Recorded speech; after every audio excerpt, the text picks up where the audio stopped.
Good evening. I am Brenda Wolf, President of the Montgomery County Board of Education. On behalf of the board, I want to express our appreciation to all who have submitted testimony to share your thoughts with us on the important topic of the School Resource Officer Program.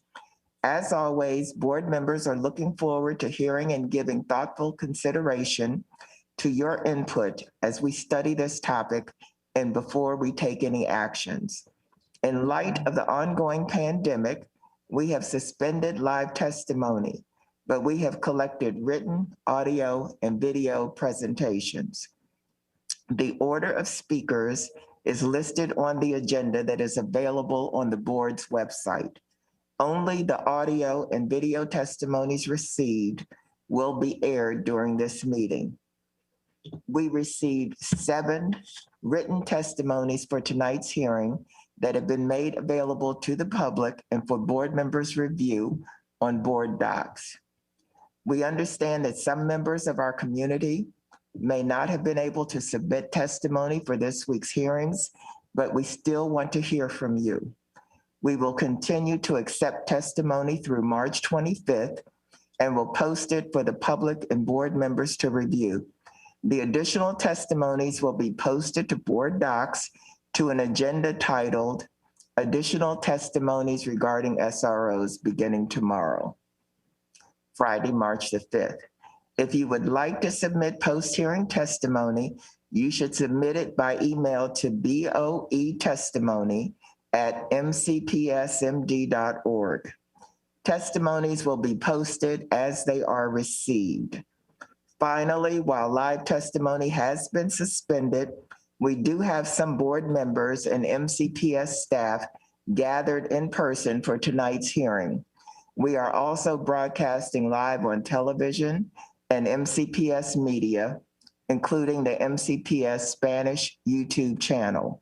Before we begin, let me allow board members to introduce themselves, beginning with those who are here in person.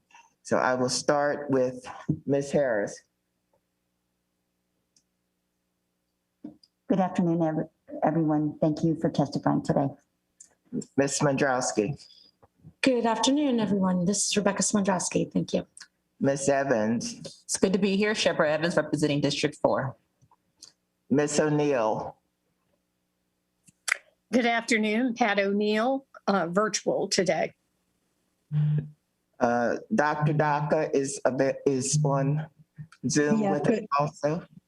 Yes, good afternoon, Judy Daka. Mr. Asante. Good afternoon, everyone. In addition, we have MCPS staff, and I want them to introduce themselves, starting with Dr. Smith, Superintendent. Good afternoon. Thank you for being here today and sharing your perspective. And Dr. McKnight. Good afternoon, everyone. Juanita McKnight, Deputy Superintendent. Thank you so much for coming and sharing your voices with us this evening. And here in the room with us, we have Dr. Wilson. Good afternoon, Janet Wilson, Chief of Teaching, Learning in Schools. Thank you for your testimony. Ms. Strathman. Hi, Karen Stratman, Chief of Staff. And Mr. Turner. Good afternoon, Derek Turner, Chief of Engagement, Innovation, and Operations. We have additional MCPS staff listening on the Zoom call.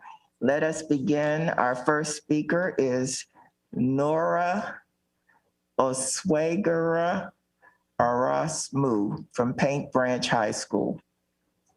Good evening, Board of Education. My name is Nora Osigera. I'm a sophomore at Paint Branch High School, as well as a branch leader and member of MoCo for Change. I'd like to start off by saying that police presence has absolutely no place in a learning environment. SROs lead to harsh discipline without the filter of school administrations or counselors.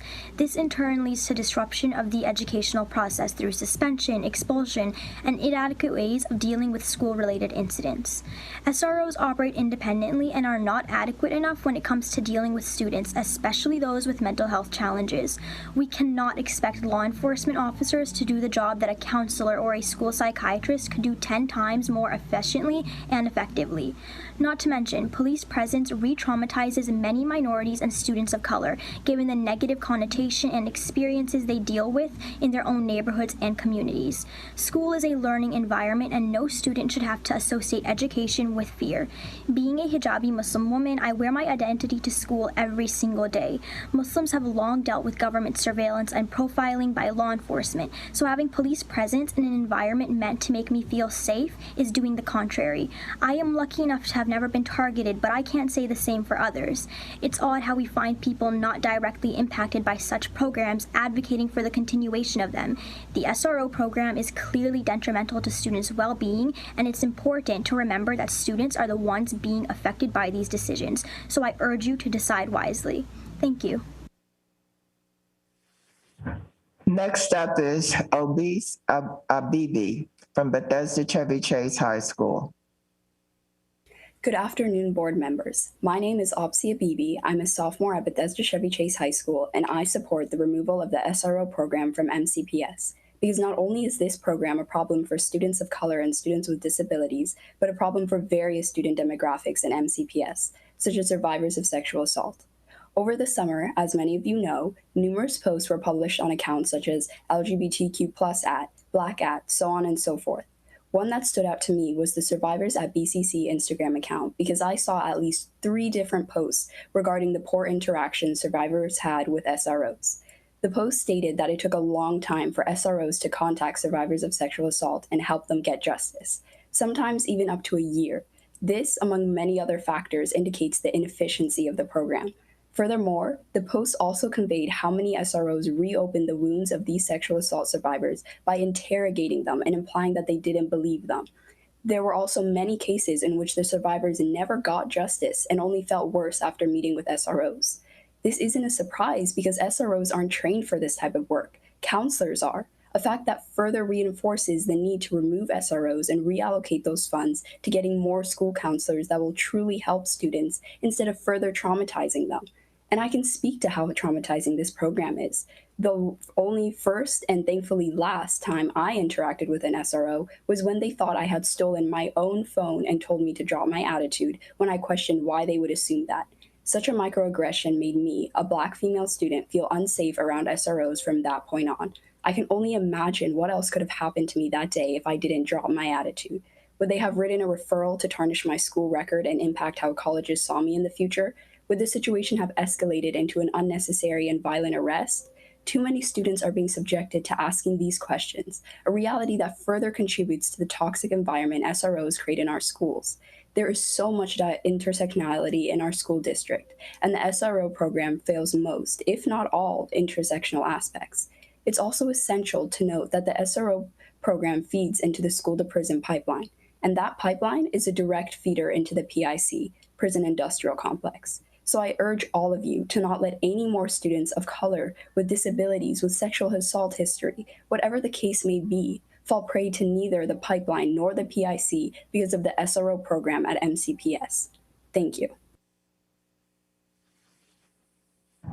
Next is Pranavi Kamana, Seneca Valley High School. Good afternoon, Board of Education members. My name is Pranavi Kamana, and I'm currently a freshman at Seneca Valley High School and a member of MoCo for Change. I am in support for the removal of student resource officers from every single MCPS school.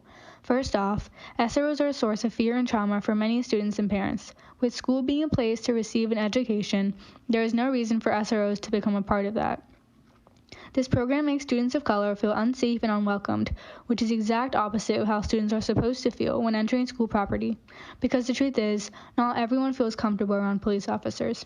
Besides, keeping police officers in schools negatively affects the way students learn and grow, which can impact their future.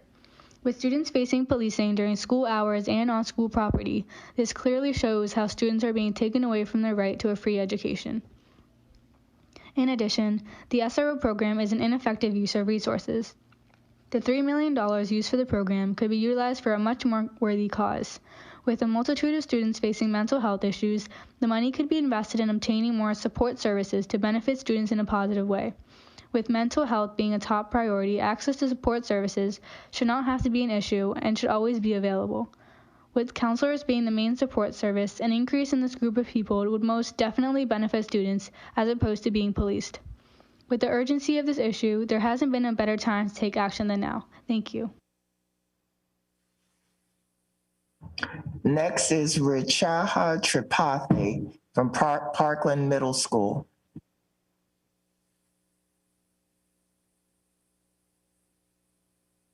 Good evening, Montgomery County Public Schools Board of Education and Superintendent Jack R. Smith. My name is Richa Tripathi, and I am a 7th grader at Parkland Magnet Middle School. I'm here to talk to you today about the SRO program. I am publicly not in favor of this program. Not only does it take a lot of money away from our budget every year, but it also intimidates all of our high school students in Montgomery County, and it's affecting the academic grades that our students receive. It's affecting how our students act and how our students feel. And they don't feel safe in the hallways. They don't feel that comfort feeling. They feel intimidated because these officers are in the hallways. These officers are carrying guns.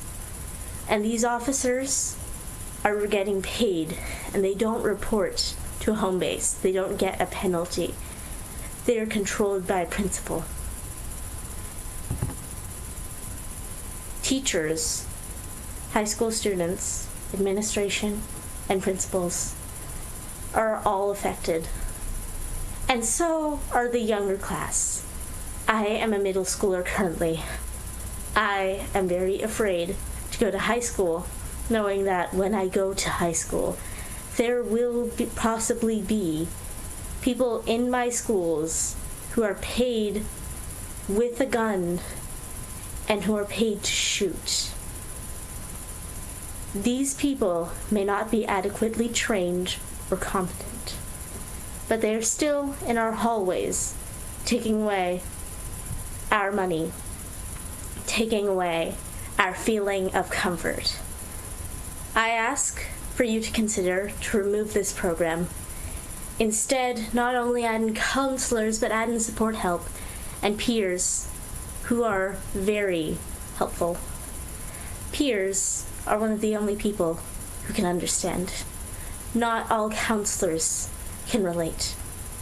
Counselors are missing in action as well, and that does not help with SROs. So I ask that you reevaluate the budget, and I ask that you remove the SROs. Thank you.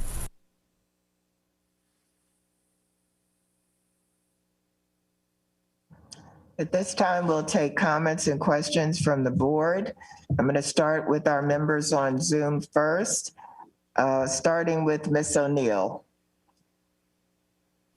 No questions, just a comment. As I said the other night, the money for the SROs do not reside in the MCPS budget.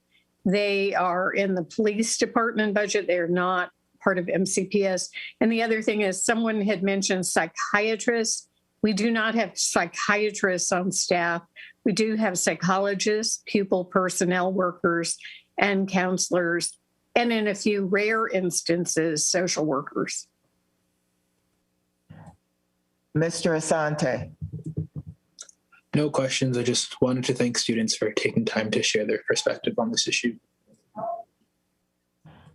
Dr. Daka? Yes, I just want to thank the students again and just have you remember what Ms. O'Neill said, the $3 million. The council hasn't said they'd give it to us to employ more people. So we're still, it's a thought. We have to work on it. Thank you. Ms. Evans. Just reiterating, thanking our students for coming to provide testimony today. Thank you. Ms. Spandrowski. Thank you, Ms. Harris. I too would like to thank our students. We're going to move on now. The next person is Cynthia Simonson, MCC PTA President.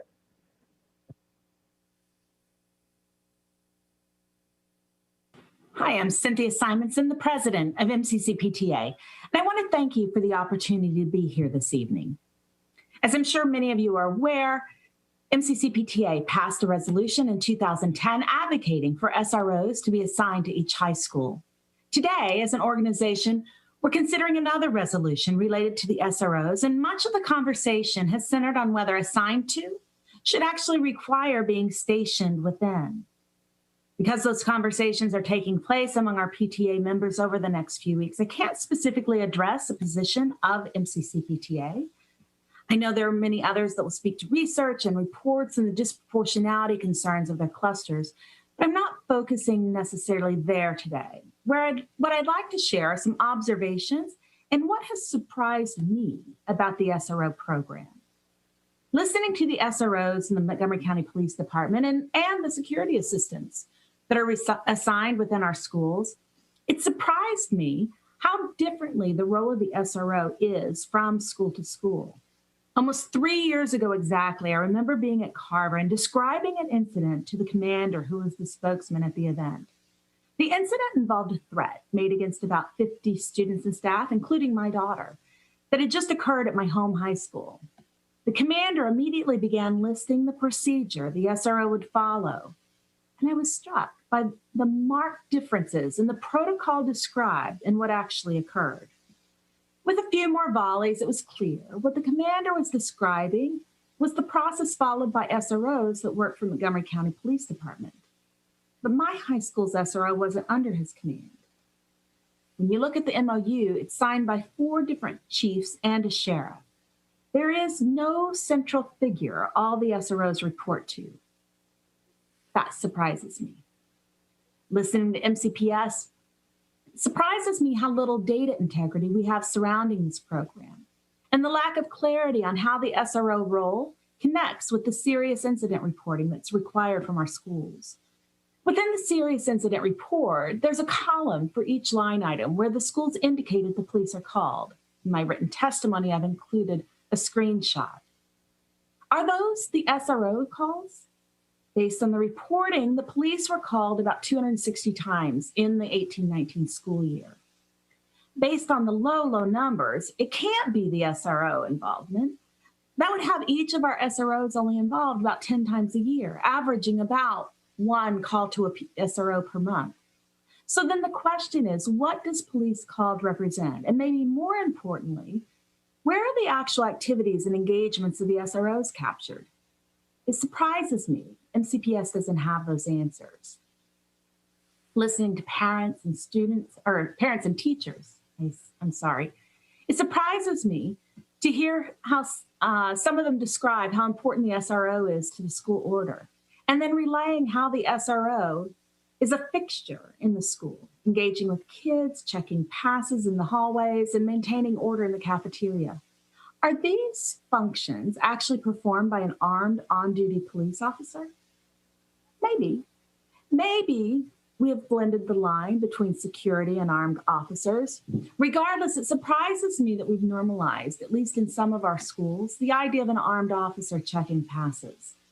And finally, listening to the students, it surprises me we didn't hear their voices on this long before now.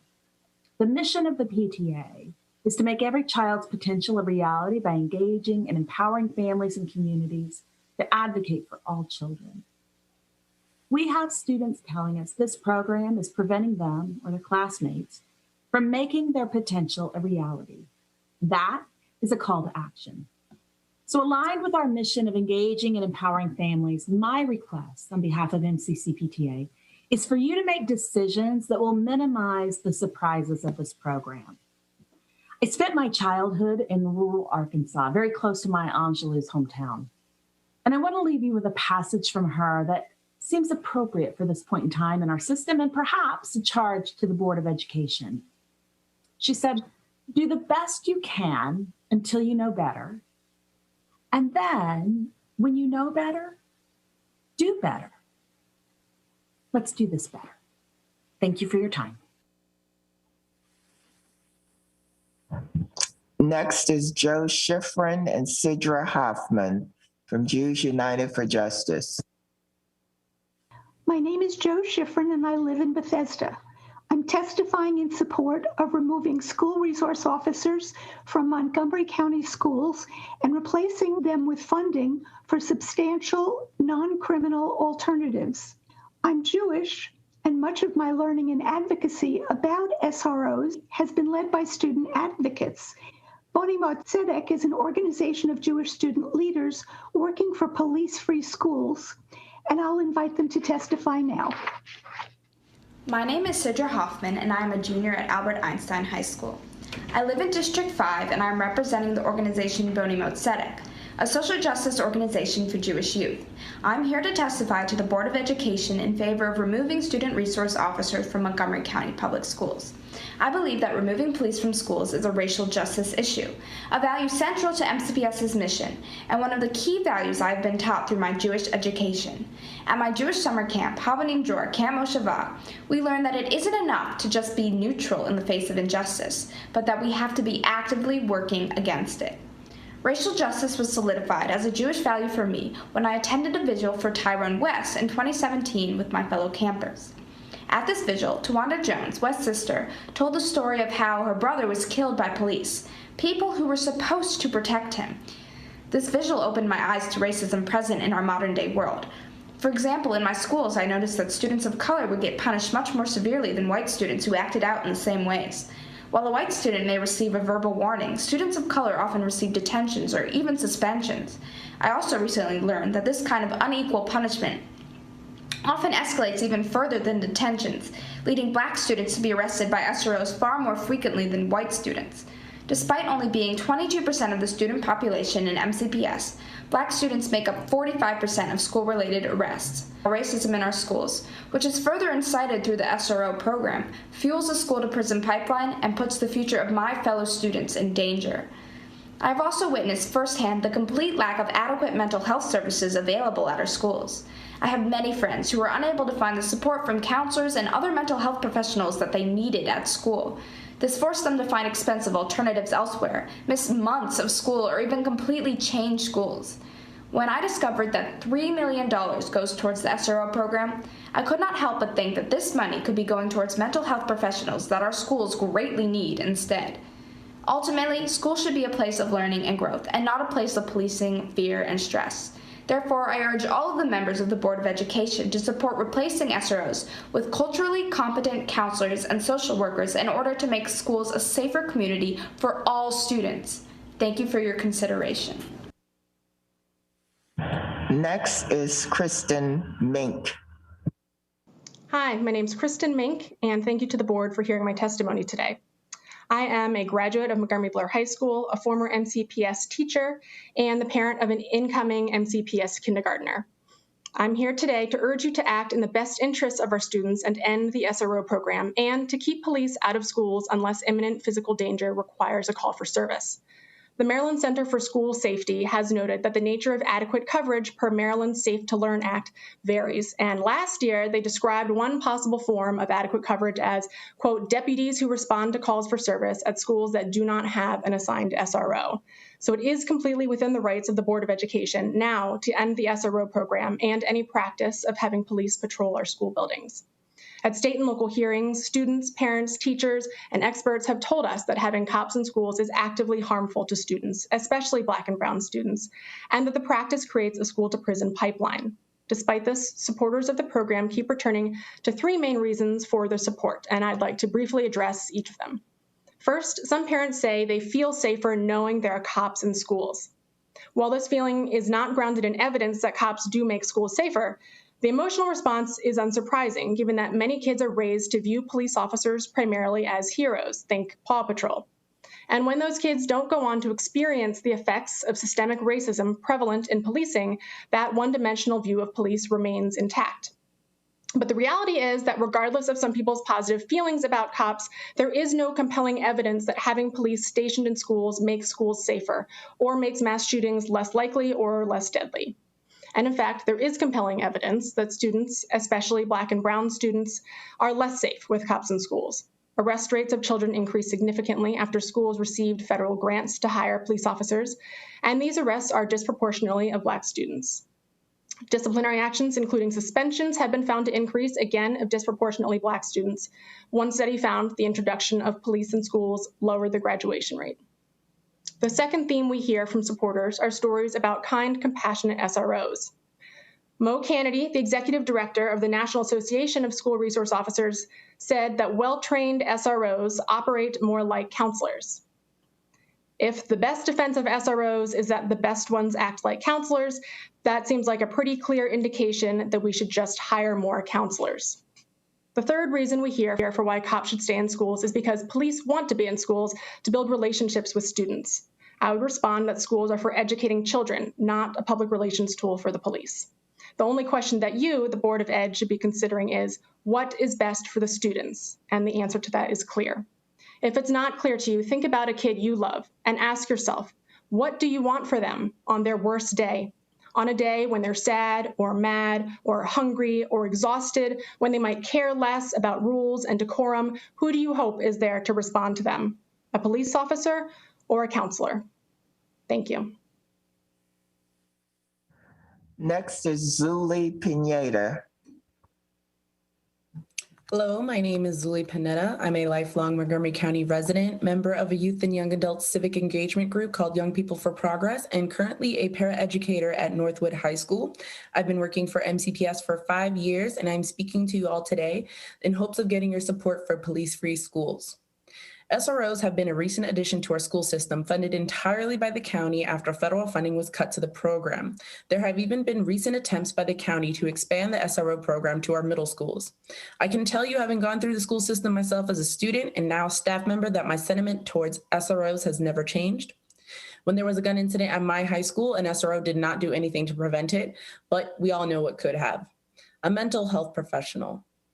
Just like with our healthcare system, our SRO program does not take preventative steps to ensure school and student safety. And, how can they? They're not really licensed in this field. When the authorities need to be called, they come and assist when needed, which is rare and typically for emergencies only. Police are not needed on our school premises. They intimidate, hurt, traumatize, and trigger our students and communities. And this is especially true for Black and Brown students who are disproportionately arrested and affected by police presence at our schools. With an increasing need for mental health check-ins from educators, especially now during this pandemic, SROs are not adding any value to our schools. Not to mention, we already have dedicated and trained security throughout MCPS for safety. And in my years working at an alternative school, all staff members, along with many MCPS staff, yearly take CPI training focused on de-escalation and safe methods of restraining students when those methods ultimately fail. And as I was once told in this training, it's better us than the police who tackle and hurt our students. Hard to believe that we are better equipped than the police to restrain minors, but here we are being more professional than the Montgomery County Police. What all our schools desperately need are mental health professionals. This has been a huge need for quite some time, and it only continues to grow and grow. With a push for restorative justice practices and a push for educators to also play therapists, the reality is that only 4 of our 31 high schools, like Northwood, have a wellness center. And I can tell you it is a huge resource for our students and families. So let's take preventative action. Let's take overall health and safety for all our students seriously. If the county can come up with the funds in our schools to expand even the program of SROs, they can equally abolish it and give us funds for what we really need, and that is to hire mental health professionals instead. Thank you for your time. Our final testimony comes from Indigo Sharp. Hello, I am Indigo Sharp. I use he, they pronouns, and I am a 2020 graduate of Blair High School. I feel like sometimes people think that once you get into college, high school is a very distant memory, but for me, it hasn't been, and I still feel a lot of identification with the students in the Blair community. And I think part of that is because I'm so accustomed to having my voice not being listened to. And I know I could talk to you all day about statistics about the SRO program. I could refer you to the experiences of my Black classmates. I could send you sources, but we all have access to Google. We all had access to the county council hearing on this issue earlier this month, and we all have access to this meeting that's going on right now. So I'm actually asking you to simply listen to the student community on this issue. These policies that we are suggesting about removing SROs, they will directly impact students. They will not, however, directly impact legislators who write and pass such policies. They may impact different groups indirectly, but, and I mean this with the utmost respect, you are not the ones walking the halls of the school when we can actually do that again.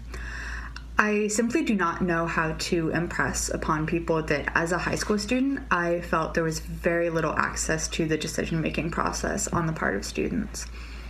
I felt that people were making decisions for me, and these decisions, I felt like I did not have the power to contend them.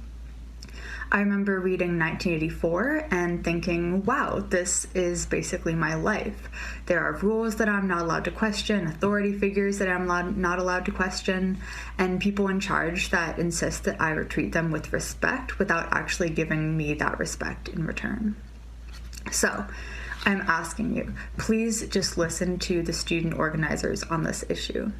There are a multitude of different organizations working on this, but Youth for Equity, Students Toward Equitable Public Schools, Youth Creating Change, and Sunrise Silver Spring are just a few. I urge you to please take into consideration their views. Let my fellow students know that we are being heard, and we are not just here to conform to rules that we had no voice in creating. Thank you.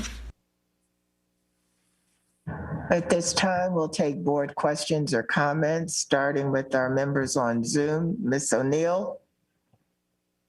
Yes, we heard a couple of references to MCPS security assistants, and I know it would be stated in the budget how many of them, but could you give us a list of how many are assigned to each school?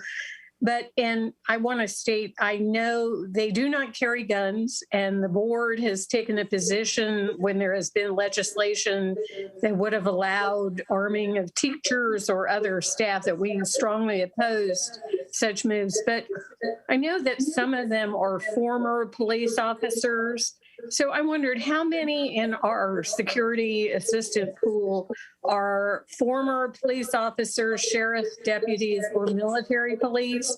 And also on a yearly basis, what sort of training protocols do they undergo about de-escalation and, you know, dealing with mental health issues among our students? Certainly, Ms. O'Neill, we will get you the number of security team members per school, as well as their the background and experience they bring to that job, and the yearly training that is provided, both what is required and what is provided above and beyond what is required. So we will follow up on that and get that information back to the board as soon as possible. Dr. Daka? Yes, I've been asking for a couple of months now about the arrests and the suspensions. Mostly the arrests, what are they for? What is the offense? Because we already know the statistics, but I don't know who's deciding on the arrests or who's asking for the arrests. And this is really important to our students' lives. We don't know whether they have to disclose the kinds of arrests that are considered paper arrests when they apply for postgraduate, post-high school work or post-high school studies. So that kind of information, I hope we can get that soon.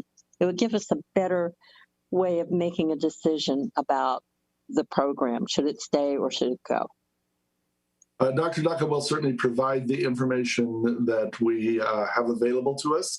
One of the concerns that we have talked about for the last few years is the lack of information that is available from law enforcement around this topic, because as has been said in this meeting several times, school resource officers are not employees of the school system, and we don't keep track of their records. So whatever happens in this conversation and in however it's restructured or eliminated, the program, what we did here in January from the work group was that we needed a much better, stronger agreement with the law enforcement so that we have very good records about what happens with students apart from whoever might be taking that action. So we will send you what we have gathered and what we're able to gather, and we'll also share those recommendations again because they go right to your question. We do know in terms of paper arrests and physical arrests because that information has been recently provided by law enforcement, so we will provide that. Thank you, Dr. Smith, and thank you to all the speakers tonight. Mr. Asante. Yeah, I wanted to echo Ms. O'Neill in asking for the list of trainings that SROs and need to go through, as well as that background information on where SROs are, especially at those schools with those higher arrest rates. But that's all. Ms. Harris. Ms. Mandrowski? My comments were pretty much already addressed, so I won't be repetitive. I just want to remind people that we are still accepting public comments on this, as Ms. Wolf mentioned at the beginning. I know we got some testimony from the National Association of School Resource Officers that will be on board docs, and I encourage everyone to take a look at those comments as well.